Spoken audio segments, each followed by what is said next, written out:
messieurs, chers téléspectateurs de l'Afrique TV, amis du livre, amoureux de la lecture, bienvenue sur votre émission Au chevet des lettres, l'émission qui fait la promotion du livre et de la promotion de l'excellence. Pour ce numéro, nous sommes avec Amadou Cissé, qui nous vient directement de Dureil pour parler de son livre Agonie du destin.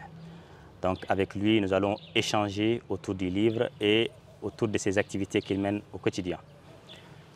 Amadou Cissé, bonjour et bienvenue sur notre plateau.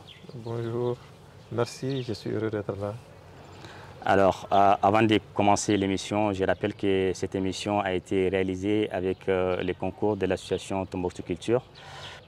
D'abord, il faut te présenter à nos téléspectateurs. D'accord, merci. Je m'appelle Amadou Cissé. Je suis natif de Goundam. Je suis né là-bas en 1996, mais j'ai grandi à quelques kilomètres de là-bas, à Dureil, la ville qui m'a adopté depuis très jeune. Suite à la crise de 2012 qui a forcé beaucoup de gens à aller ailleurs, donc je me suis retrouvé dans la capitale où j'ai fait le lycée. Et du lycée, je me suis retrouvé à l'Institut national de formation des travailleurs sociaux. C'est là-bas où j'ai fait des rencontres surprenantes qui m'ont beaucoup aidé, surtout dans le monde du livre. Donc, en quelques mots, voilà en bref mon parcours. Ok, merci Amadou. Alors, je rappelle que vous êtes le président de l'association des jeunes élites de Dureil, une association qui œuvre également dans le domaine culturel, de la lecture et autres. Est-ce que vous pouvez nous dire quelques activités que vous avez amenées au sein de cette association? Bien sûr. L'association des jeunes élites, Cycle AGED, est une association tout d'abord de jeunes qui regroupe à but non lucratif, il faut le préciser, qui regroupe en tout cas tous les jeunes désirant en tout cas apporter leur pierre à l'édifice, d'abord local et pourquoi pas national. Donc chaque année on se retrouve au sein de cette association, nous faisons des activités. La dernière activité qu'on a réalisée, c'était une compétition interscolaire. Donc nous, on a jugé nécessaire maintenant d'investir surtout dans l'éducation. Donc chaque année, nous organisons cette compétition qui oppose les différents seconds cycles de la ville sur des thématiques telles que la lecture, concours de dictée, de poésie, etc. etc. Donc c'est une activité que chaque année nous nous efforçons de réaliser, souvent avec l'accompagnement des uns et des autres. Et jusque-là, ça va dans l'ensemble. Très bien. Est-ce que les concours que vous arrivez à organiser entre les différentes écoles, vous avez senti un impact chez les apprenants? Oui, tout à fait, parce que l'objectif réel même, c'est sortir l'élève de cette concentration, si vous voulez, d'un cadre unique. C'est-à-dire qu'on a voulu créer un espace à la fois éducatif et instructif pour l'élève, un lieu de rencontre entre l'élève et d'autres élèves, et aussi les élèves et puis les encadreurs. Un endroit où il y a le loisir, où on peut apprendre et se divertir. Et encore, cette activité permet également aux élèves d'aller vers la recherche. Souvent, on leur donne des thématiques, ils sont obligés d'aller chercher. Donc, cela leur ouvre encore d'autres portes, surtout la porte de la recherche. Donc, le fait de venir encore sur scène et prendre la parole devant un monde, cela encore les instruit. Donc c'est surtout ça qu'on a senti. Souvent au départ, c'est des gens qui étaient un peu réticents, qui ne veulent pas prendre la parole. Mais au début, à la fin, les années qui se sont suivies, on a constaté que réellement, il y a plus d'engouement autour de la chose. Donc on a constaté vraiment qu'il y a un impact positif par rapport à cette activité qu'on mène chaque année. Très bien. Alors, nous allons rentrer dans le vif du sujet. Donc, L'agonie du destin, c'est un roman très intéressant. Quand je l'ai lu, j'ai beaucoup apprécié. Alors, je vais peut-être, avec l'auteur qui est là, partager avec vous l'essentiel de ce qu'on a dans ce livre-là. Maintenant, avant de rentrer dans le fond, est-ce que tu peux nous faire un petit résumé de l'histoire qui se trouve dans ce roman-là? D'accord. D'abord, L'agonie du destin, c'est un roman qui raconte la mésaventure de deux jeunes amoureux. Maintenant, le roman commence par le retour du héros du roman que j'ai nommé Aboubacar, qui va revenir dans son village natal après un long exil. Donc quand il va revenir, il va redécouvrir son village. Quand il était parti, le village était prospère. Il faisait bon vivre dans le village. Donc à son retour, la chose qui va... le village avait vieilli des décors, c'est-à-dire il avait connu des choses qui n'existaient plus. Suite à une rébellion qui a eu lieu dans la zone, tout était parti en fumée. Donc c'est surtout l'ombre d'un village qu'il va redécouvrir. L'ombre du village qu'il a connu jadis prospère, qu'il va redécouvrir. Donc cela va brutalement le bouleverser. Donc du coup, en revenant, c'était surtout encore pour honorer la promesse qu'il avait faite, à sa bien-aimée Wandé. C'était surtout la raison qui l'a poussé à revenir dans son village. Donc du coup, quand il va revenir, il va retrouver Wandé. Et c'est là où il va comprendre que leur amour avait survécu au temps et à la distance. C'est comme si rien n'avait changé entre les deux personnes, entre les deux amoureux. Ah. Donc du coup, ils vont reprendre leur histoire. Mais loin de s'imaginer, il y aura une vieille histoire qui va surgir du passé pour venir en tout cas mettre en tout cas leur amour à l'épreuve de nouveau. Et cette vieille histoire, c'était, il se trouvait que Wandé, sans qu'elle-même le sache, était la promise d'un autre homme, comme c'était de coutume dans le village. Dès le moment où Wandé, la mère de Wandé, était tombée enceinte et que les signes avaient montré que la mère de Wandé allait accoucher d'une fille. Donc l'oncle paternel de Wandé avait décidé de donner Wandé à son fils unique. Donc, comme c'était des coutumes, il n'y avait rien de surprenant. Donc les choses ont pris leur cours normal, jusqu'au retour d'Aboubacar qui va en tout cas menacer cette tradition, ce pacte scellé entre le père de Wandé et l'oncle paternel de Wandé.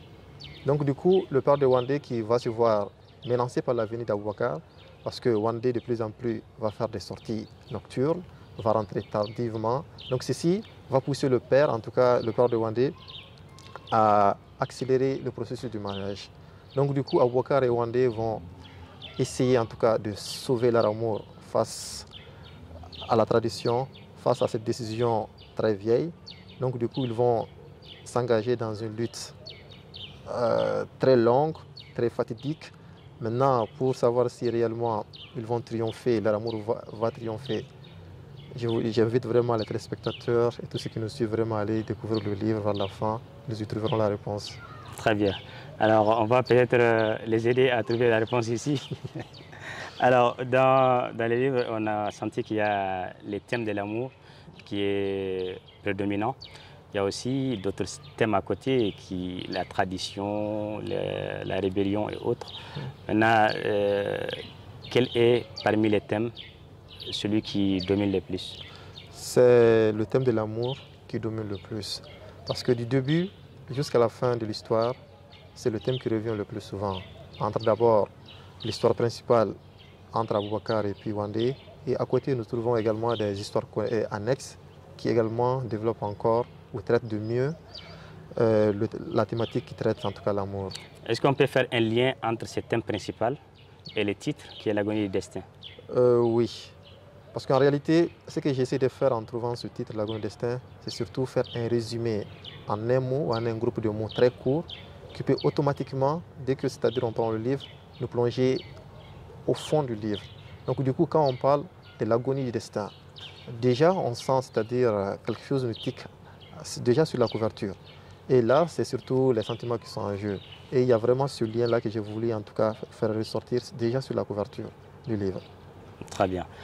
Alors, quand on voit l'histoire qui se déroule à travers les personnages, on sent que les personnages ont des noms qui ont une source sonore, comme Wandé, comme Al-Haytoum. Pourquoi le choix de ces noms-là? D'abord, le choix de ce nom parce que j'ai voulu, à ma manière, africaniser le français, comme j'aime à le dire.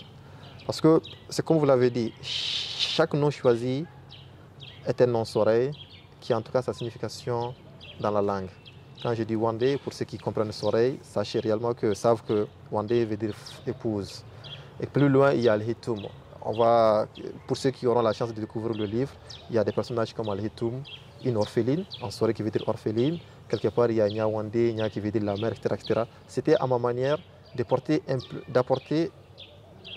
ma modeste contribution à la langue Soraï, la faire connaître à travers mon livre et surtout aussi apprivoiser et africaniser le français. C'était surtout ça, c'était surtout dans cet objectif que j'ai fait ces jeux de mots. Comment est-ce que tu as eu cette inspiration pour retracer cette histoire-là, qui se passe quelque part dans le nord du Mali? Ouais. D'abord, c'est comme je l'ai dit dans la présentation, j'ai été acteur, en tout cas en partie, des atrocités qui se sont passées au nord. Parce que j'ai commencé, lorsque la rébellion a commencé, j'étais au nord, après je suis parti. Donc quelque part, j'ai été victime, comme nous l'avons tous été, mais moi j'étais sur le terrain, comme beaucoup d'entre nous d'ailleurs.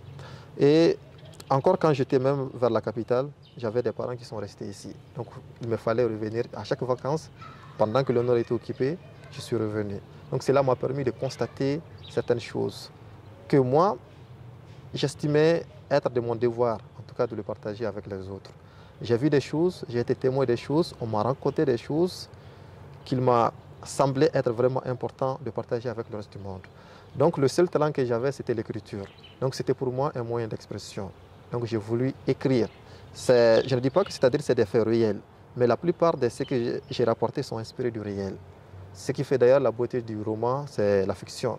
Donc quand je prends un événement, j'essaie d'inspirer, de sortir de cet événement quelque chose qui peut vraiment tiquer le reste du monde.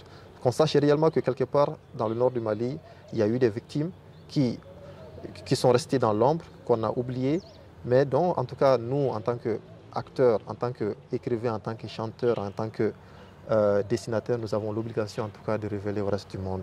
C'est dans cet objectif réellement c'est dans ça que j'ai tiré l'inspiration qui m'a amené en tout cas vers ce livre. Très bien. Revenons un peu au personnage principal qui est Abouakar.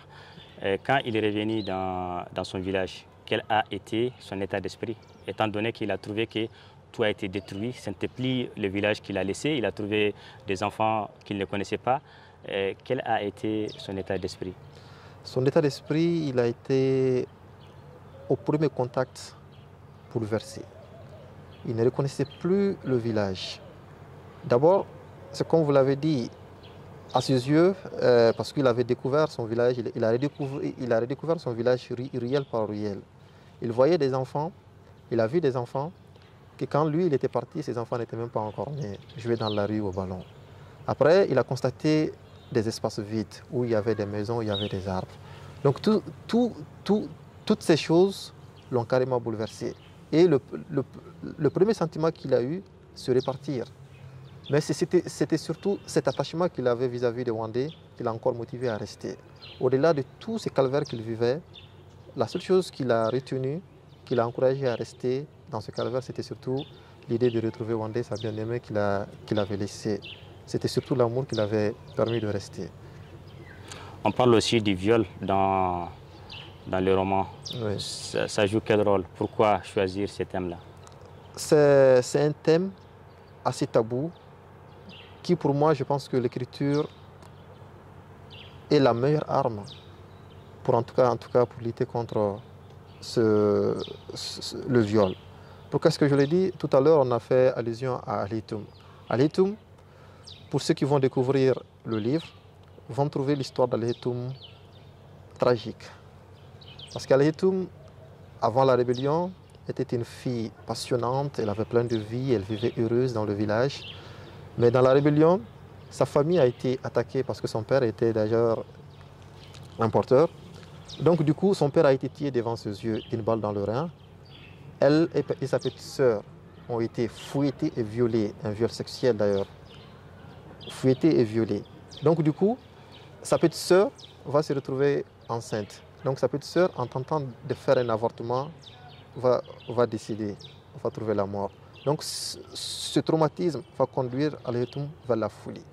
Donc c'est comme je l'ai dit, c'est une histoire dramatique que vous allez trouver dans le détail dans le livre.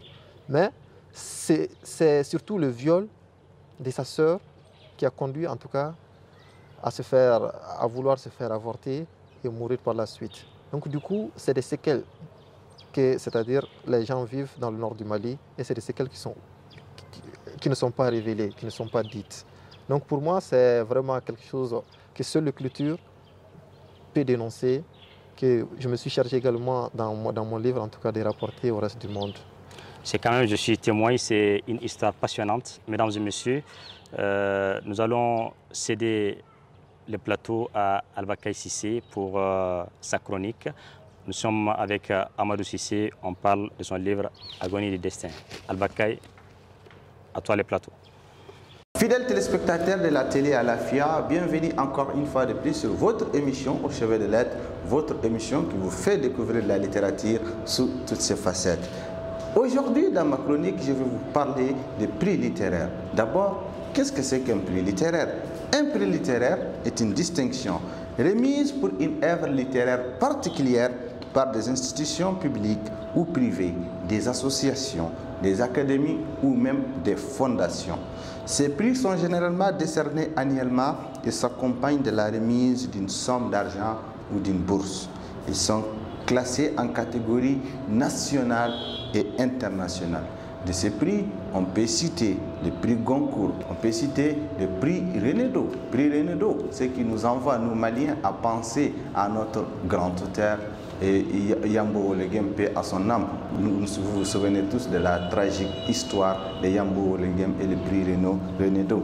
Et on peut parler du prix Médecus, on peut parler du prix Nobel de littérature, on peut parler du prix Voix d'Afrique, on peut également parler du Grand Prix littéraire d'Afrique noire.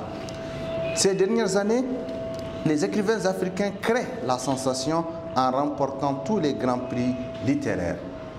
Le Sénégalais Mohamed Mbougar Sarr, à 31 ans, est devenu le premier écrivain d'Afrique subsaharienne à remporter les grandes lettres françaises. Il s'agit bien du prix Goncourt. Pour son roman La plus secrète mémoire des hommes. Après ça, le Sud-Africain Damon Galgut a décroché le Booker Prize, la plus grande récompense des romans écrits en anglais. Et le Tanzanien Abdul Razak Gurna est le second auteur noir africain à recevoir le prix Nobel de littérature après le Nigérian Wole Soyinka en 1986. Mais avant 2021, d'autres Africains ont remporté des prix internationaux. De ces personnes, on peut citer la vaillante Jalila Amadou Amal qui a reçu en 2020 le prix Goncourt des lycéens, récompensé pour son roman Les Impatientes. Donc chaque année, la Radio France Internationale RFI, avec son partenaire les éditions JC Lattès, aussi récompense les jeunes Africains, les jeunes Africains, oui, le roman d'un jeune Africain qui a pu convaincre les jurys du concours. Donc c'est un prix conçu pour soutenir et mettre en lumière les nouvelles voies d'Afrique. En 2022, notre compatriote Chab Touré aussi était l'un des finalistes du prix Orange du livre en Afrique.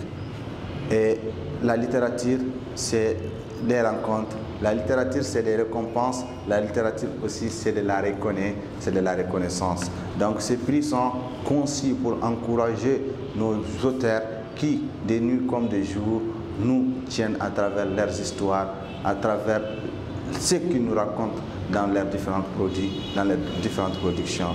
Donc les Goncourt étaient pour un Sénégalais l'année passée. Nous prions que cette année, ça soit pour un Malien. C'est la fin de la chronique. On se dit la semaine prochaine à la même heure. Merci. Prenez soin de vous. Merci Albakay pour cette chronique. Donc nous revenons sur le plateau avec Amadou pour parler de ces romans merveilleux que j'invite quand même nos auditeurs, sinon nos téléspectateurs, à chercher et à lire.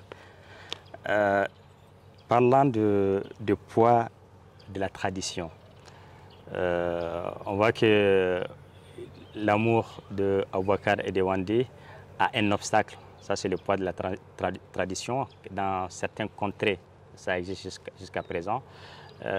Comment est-ce que nos deux tourtereaux vont faire pour surmonter ce poids-là? Répondre à cette question risque de retirer tout goût à la lecture.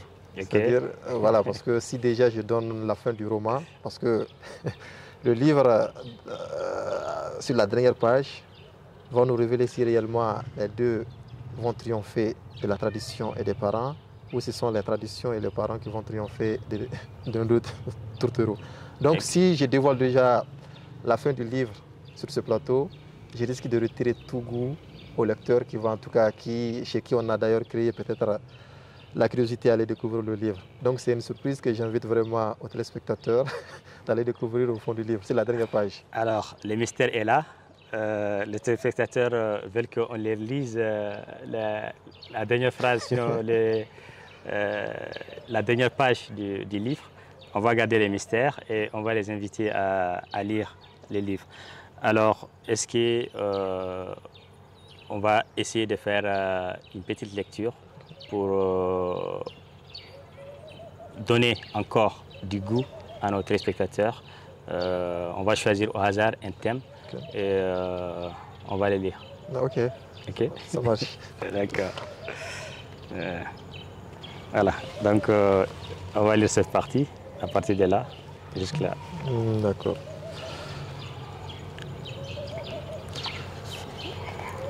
Ok, c'est parti. Une fois arrivé au champ, il ne frôlait jamais le sol des terres à cultiver qu'après le sacrifice fait. Pour prévenir les calamités et défier le mauvais œil, il était de coutume dans le village de sacrifier un bélier tout blanc en guise de bon présage. À l'entrée des champs, la foule formait un cercle, une sorte de haie vivante pour l'immolation du sacrifice. Pour l'instant solennel, on interrompait les danses, les cris et les tam-tams. On introduisait l'animal jusqu'au milieu du cercle et une fois là, on lui tranchait la gorge en le laissant agoniser dans son sang. Lorsqu'il ne bougera plus, que ses coups de pied s'arrêteront complètement et que le sang ne coulera plus de son cou, le bourreau pointera alors son couteau 3 fois vers le ciel en signe d'acceptation du sacrifice et aussitôt des rafales de cris envahissaient de joie les plaines. Les tam-tams et les danses reprirent de nouveau. Puis, instinctivement, la foule se dirigera dans le même rythme théâtral vers les parcelles du chef de village. C'est là encore aussi une tradition. Aucun chant sous peine de saturer une punition divine, où la colère des anciens ne doit être entamée avant celui du maître de toute cette contrée. C'est bon. Merci. C'est intéressant. Et ce que tu racontes ici, c'est des pratiques qu'on trouve où exactement? Est-ce que c'est inventé ou bien on a des zones dans lesquelles on peut rencontrer ce genre de pratiques? Bon, pour être honnête, particulièrement, je ne l'ai jamais rencontré. Mais j'ai essayé. L'histoire se déroule en Afrique. Et l'Afrique, c'est surtout les traditions, ce sont les pratiques ancestrales. Donc, j'ai essayé de planter le décor pour qu'on puisse réellement s'y sentir. Pour qu'on puisse réellement s'y sentir chez nous en Afrique. Peut-être quelque part, on sait qu'on fait des immolations pour le sacrifice. Avant de commencer un travail, on immole peut-être un bélier, une chèvre. C'est des choses qui protègent souvent contre le mauvais présage. Je ne l'ai pas vécu, mais je sais que quelque part en Afrique, ça se passe ainsi. Donc j'ai essayé juste à travers ces choses-là de planter le décor. Donc le tout quand même, ce n'est que le fruit de mon imagination. Très bien. Est-ce que parmi les thèmes qu'on a cités, il y a un autre thème qu'on n'a pas abordé et que tu as envie de nous dire quelques mots? Oui, il y a surtout, à côté de l'amour, il y a surtout l'amitié que j'ai essayé en tout cas de développer dans le livre. C'est une amitié qui a lié Wandé, l'héroïne du roman, à Myriam, sa meilleure amie, qui tous deux vont vivre, c'est-à-dire une tragédie. De tragédie en tragédie, ils vont vivre, c'est-à-dire une existence vraiment chaotique. Donc, c'est surtout cette amitié qu'on a mis à l'épreuve maintes fois, mais en tout cas qui va triompher. C'est comme j'aime très souvent à le dire, c'est-à-dire c'est une amitié sous sa forme la plus noble et puis la plus sincère. C'est cette amitié que je décris dans le roman. Il est intéressant vraiment et j'invite les téléspectateurs à vraiment venir découvrir cette partie, cette amitié qui s'est sacrifiée au profit de l'autre. Quelque part, Wandé va se sacrifier pour le bonheur de sa meilleure amie. Et mieux encore, Myriam va même quitter le village. Je ne vais pas dire les raisons pour lesquelles, parce que c'est en tout cas trahir en tout cas le secret qu'on a promis de garder. Mais Myriam va se sacrifier sa vie et même la vie de son enfant pour le bonheur de Wandé. Donc je trouve que c'est une amitié que de nos jours on rencontre très peu. Et il est bon vraiment en tout cas de revenir dessus. Très bien. Là c'est très fort. Alors on a fait un peu le tour du livre. Maintenant pour conclure sur cette partie, tu as un autre mot à dire sur l'essentiel de ce qui a été dit concernant les contenus du livre. Voilà, même si le village est fictif et que les histoires sont inspirées d'événements réels, l'essentiel du livre est quand même effectif. Donc j'invite en tout cas les uns et les autres à venir découvrir cette partie du Mali. Souvent, on a eu cette habitude de connaître notre histoire, l'histoire de l'Afrique, dans des manuels étrangers, par des bouches étrangères qui n'ont peut-être jamais séjourné en Afrique. Mais si on a la chance de voir que voilà, les fils de ce pays se mettent à l'écriture pour en tout cas révéler des histoires pareilles, j'invite vraiment les uns et les autres à venir découvrir le contenu de ce roman. Et j'ai la promesse qu'ils ne seront pas dessus. Très intéressant. Quand même, il faut reconnaître qu'aujourd'hui, il y a beaucoup de jeunes qui écrivent et ça donne de l'espoir. Et quand des gens écrivent, ça veut dire que quelque part aussi, il y a des gens qui lisent, même s'ils ne sont pas nombreux. Maintenant, quel conseil peut-être tu peux avoir pour la nouvelle génération qui est en train d'écrire et qui a envie de se faire éditer? Pour ceux qui ont commencé, je leur dis un seul mot, la persévérance. Persévérer. Je sais que peut-être vous serez buté à beaucoup d'obstacles. Mais en aucun cas vous ne devez abandonner ou désespérer. Vous devez à toute épreuve continuer.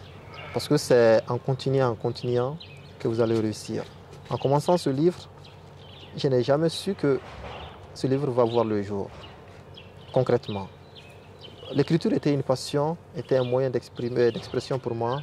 Je l'ai écrit, mais sans savoir si réellement un jour j'allais l'éditer ou pas. Et j'étais confronté à pas mal de problèmes, d'obstacles. Mais j'ai tenu bon, le livre a vu le jour. Et aujourd'hui, je suis même en train d'écrire d'autres livres. Justement, j'allais en venir. Est-ce qu'il y a des projets d'écriture? Oui. D'ailleurs, il y a un recueil de poèmes que j'ai fini, qui peut-être dans la semaine à venir sera sur le marché. Un recueil de poèmes que j'ai nommé Kéré.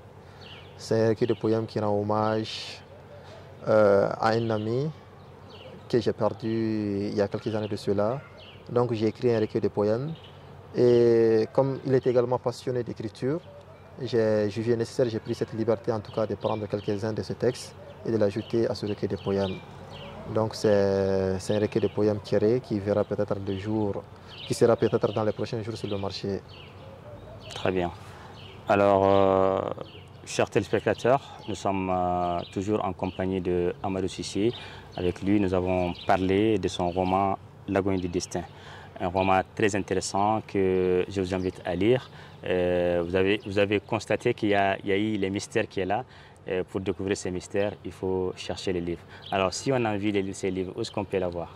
D'abord, chez moi, ici à Diré, chez moi.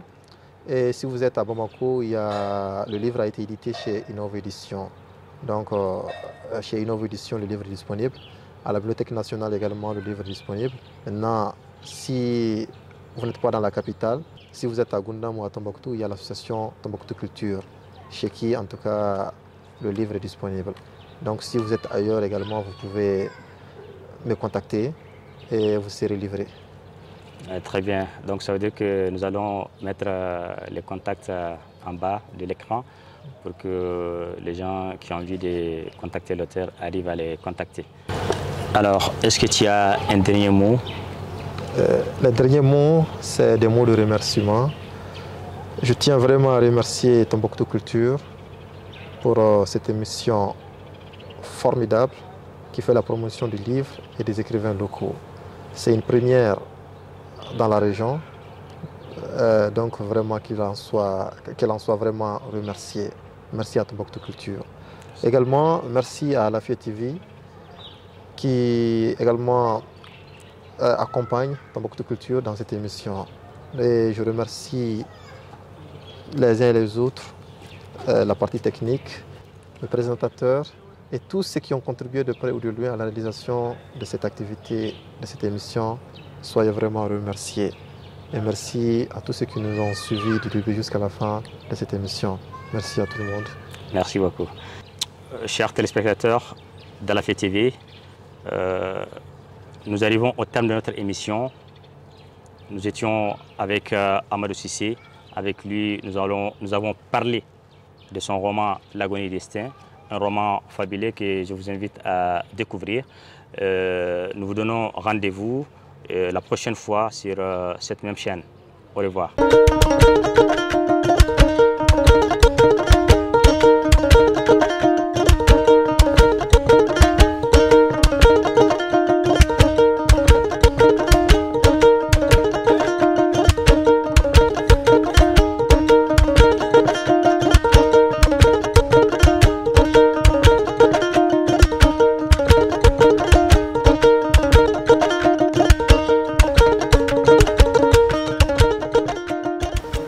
Mesdames et messieurs, chers téléspectateurs de Alafia TV, bienvenue sur